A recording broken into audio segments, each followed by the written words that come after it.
Let's talk about the cabinet reshuffle. The president of South Africa, Cyril Ramaphosa, is expected to do a cabinet reshuffle sometime today, definitely this week. One of the limitations that he has is that he can only really choose members to join the cabinet who are already in parliament. You're only allowed constitutionally to choose two people from outside of parliament. So he has to work with the members of the ANC that he has and the senior members of the ANC that he has who support him. But many people don't think those members of the cabinet who exist right now have been doing a good job. So moving them from one portfolio to another may not be deemed to be something that's highly successful or efficient. The Mail and Guardian does an annual report card on cabinet ministers, and I want to show you 6 cabinet ministers and their assessment. And these 6 are probably still going to remain in the cabinet. So if you move them from one place to another, you keep them in the same place. Does that really change anything?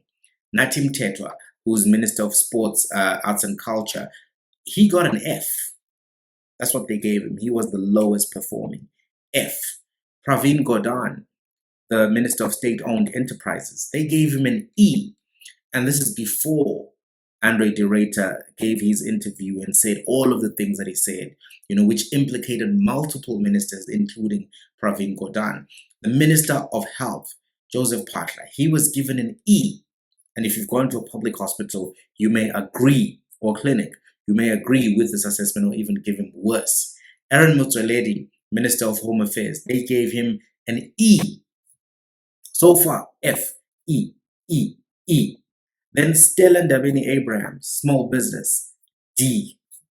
And small business owners, maybe you own a business. Do you think that was a fair grade? Some would say even worse than this, right? Lindiwe Zulu, social development. What did they give her? D. So that's what Mail and Guardian thinks about the quality of the cabinet as it exists right now. The question then becomes, if this is what the cabinet is getting, if this is how the cabinet ministers are performing, what difference does it make to move them around, to shuffle the deck of cards, if the deck that you are limited to is not going to work? And then if you add another minister, electricity minister, is that going to solve the problem when you have 2 ministers who have core competences in that area and are fighting? Pravin Gordhan, Gwede Mantashe?